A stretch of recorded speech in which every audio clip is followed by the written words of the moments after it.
All right, section 8-3 is on the maxima and minima in plane and solid figures. The objective of this section is given a plane or a solid figure, find the maximum or minimum perimeter area or volume. All right, so let's take a look at another example of one of these problems.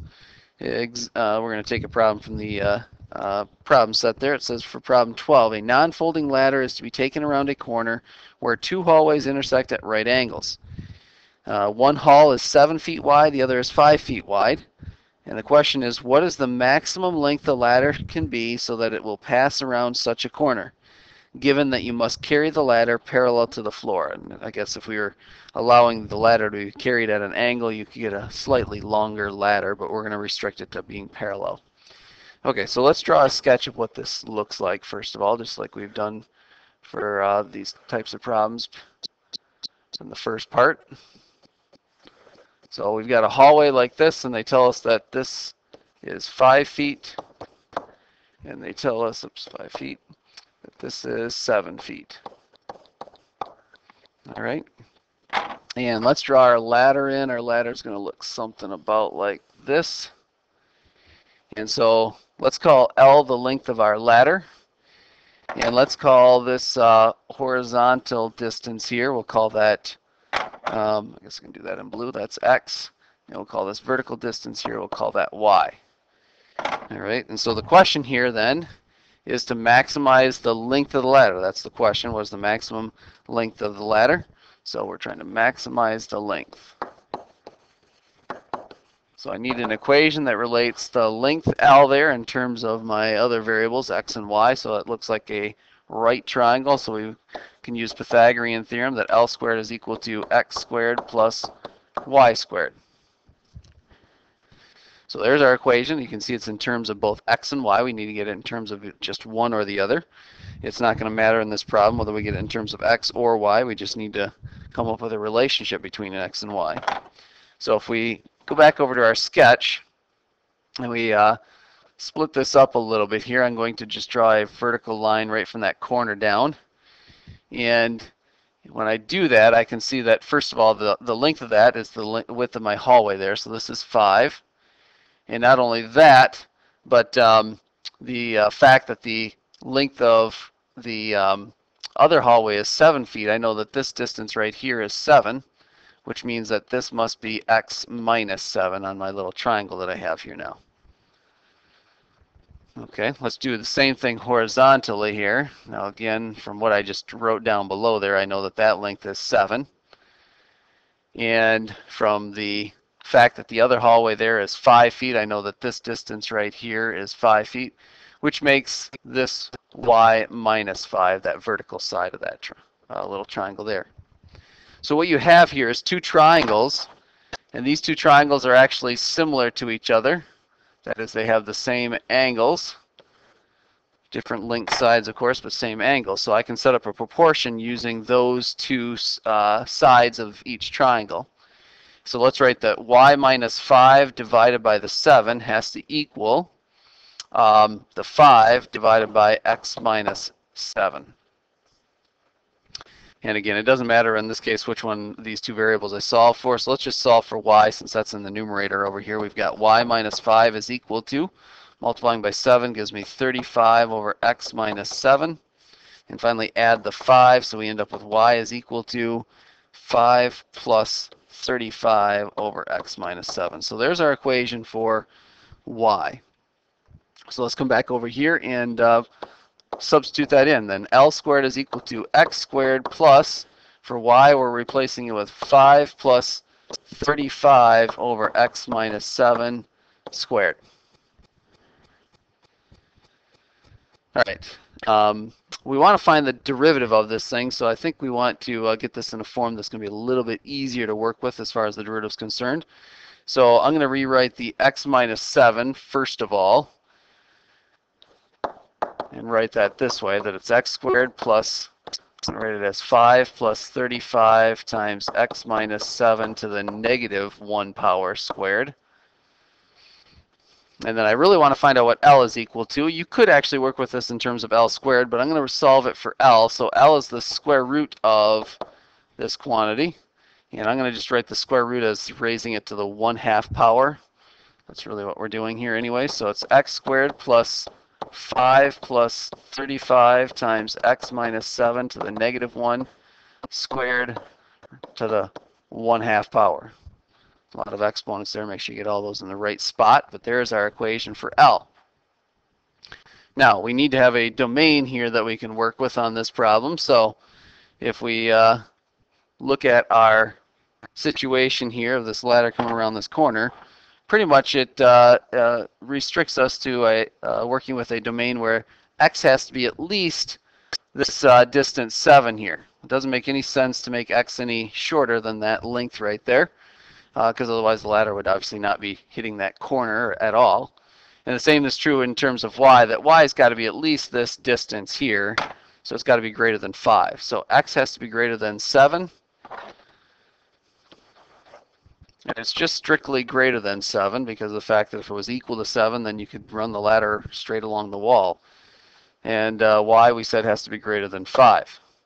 And again, if you take and use the substitution that we have here for what y is equal to and substitute into this second inequality, since we have ours in terms of x, we'll solve for what y is equal to, or if there's an upper bound, I should say, for y. So this means that 5 plus 35 over x minus 7 is greater than 5. If you subtract 5 from both sides, you end up with 35 over x minus 7 is greater than 0.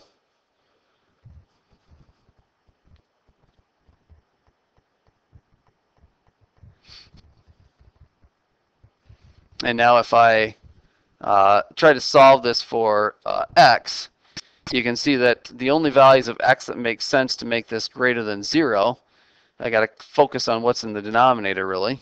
The only way this thing is going to get negative is if I plug in values of x that are less than 7. If I plug in values of x that are less than 7, that would make this negative. So the only solution that I get from this is that x has to be greater than 7. Notice that that doesn't tell us anything more than we already knew. I already knew that x had to be greater than 7. So there is no maximum. And if you think about this problem here, that should make sense for us, that I can actually make this ladder as long as I want, infinitely long. And since it's just strictly greater than 7, there's actually no endpoint here either. So I don't have to worry about endpoints when I go to find the derivative of this thing, since there isn't an endpoint to deal with.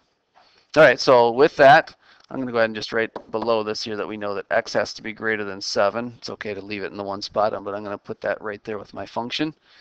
And now we're ready to take the derivative of this thing. So L prime, and L prime is going to be a long derivative here because there's a lot of compositions here to deal with.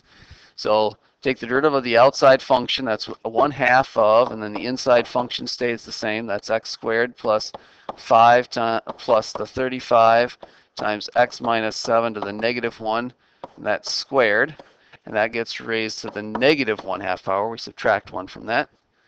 And then we multiply that by, we're multiplying, I'm going to have to put this on the next line here, multiply that by this quantity times the derivative of the inside. So the derivative of the inside is going to be derivative of x squared, of course, is 2x, plus here we've got another composite function, so it's going to be 2 times 5 plus 35 times x minus 7 to the negative 1. And that's raised to the first power, so I guess I don't need to write the first power. And we're multiplying that by, and it's just that quantity, the derivative of the inside. Derivative of 5 is nothing, and so we end up with 35 times a negative 1 times x minus 7 to the negative 2. I guess I can close that off with a parenthesis there. That's a long derivative there. I probably should have given myself a little more room to write that down. Let's see if we can rewrite this in a little bit easier form to work with here, actually. In fact, the first part there, if you see it's raised to the negative 1/2 power, that means you could write that in the denominator. That's a square root in the denominator is what that actually means. So I'm going to write it that way.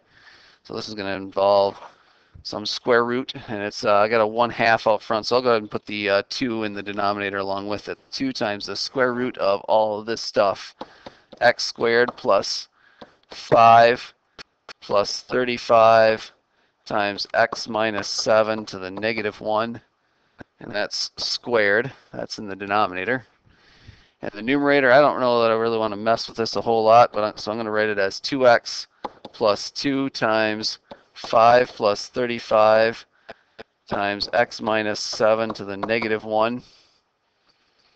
And that gets multiplied by this 35 times, I'm going to put this in parentheses actually, it's going to be a 35 times a negative 1, there's a negative 35. Negative 35 times x minus 7 to the negative 2. Yeah, there's a lot of stuff in there, okay? And we want to find out where this derivative is equal to 0 or undefined, remember. 0 or undefined, that's the goal here. All right. In fact, let me write that one last time here just so it's going to be a little bit easier. I'm going to actually solve this numerically on my calculator. When you start out with a derivative that looks this nasty, you can solve it algebraically. Have some fun with it if you want, but I'm going to plug it in my calculator. So we end up with 2x plus 2 times the quantity 5 plus 35. Oops, I'm going to write that as 35 divided by x minus 1. Or x minus 7, that's what raising it to the negative 1 power means. And then I'll multiply that by, let's write it as a negative 35 over x minus 7 squared. And then we'll take and divide all of that by 2 times the square root of all this stuff. I'll write it as x squared plus 5 plus 35 divided by the x minus 7. Again, I'll write that as a fraction there just so it's a little easier to write, squared. Okay. And again, we want to find where this is 0 or undefined. Now this is going to be undefined anywhere that you're dividing by 0. That's the easy one to see. And you can see that, of course, here if I divide by 0, that would mean that x is equal to 7. Well, again, our domain was that x has to be greater than 7, so that's not even in the domain. And the other concern that I have is if the denominator of this whole thing, that is if all of this could end up being 0, then I would be dividing by 0. And again, if you look at what's inside the square root, you have x squared, which I already know is positive. X has to be greater than 7. And then you have this other quantity, 5 plus this 35 over x minus 5, which I've already stated, that has to be positive. So you have two positive terms there you're adding together. That's always going to be positive in the denominator. So actually the undefined part we don't even have to worry about. It's where it's equal to 0 is what we're looking for. So I'm going to plug this in my calculator and find out where the 0 is at. Like I said, if you want to solve that algebraically, you certainly can. And I'm going to put that into my calculator in Y1. I already have it actually punched in there. And you can see that it's a long function there, so definitely make sure you carefully punch it in there. Technically, you could even leave out the denominator since we already know that we're not going to get the 0 from that part of it. I could just focus on what the numerator part is, but I put the whole thing in there. And then let's set a window here that makes sense for this problem. We're looking at the length of a ladder here, so I'm going to set the x's from 0 to 50 in a scale of 5, so 50, up to a 50-foot ladder there. If you wanted to make that ladder longer, you could. Actually, I don't need to go start out at 0 because we already said that x has to be greater than 7, so let's start it out at 7, in fact. And we'll leave our scale at 5 there is fine. And then for the y values, if you're not sure what y values to use, you can go to your table and you can set it up to, so I can start out at 7, have it change by 5, and we get a list of y values for us. So it looks like this thing has some pretty small values here. So I don't really need that big of a range actually. And it starts out at a very small negative number. So in fact, let's change our window here. We're going to go from like we'll go -5 to 5. We won't necessarily get the best sketch of our derivative, but all I really need to know is where it's equal to 0. So, hey, look at right there is, actually this isn't too bad of a sketch of our derivative.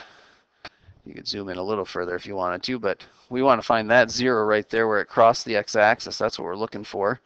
So we're going to calculate the 0. We'll give it a left bound.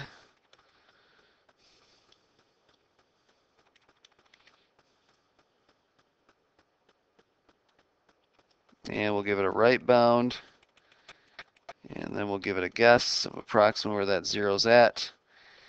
And we get 12.593. 12.593 is the solution that we come up with. So it looks like x is equal to 12.593, and that would be in feet here, of course. Now again, go back and make sure you've answered the question. We found out what x is equal to, but notice we didn't answer the question. The question was, what is the maximum length the ladder can be so that it will pass around such a corner? So x is not the length of the ladder. L is the length of the ladder.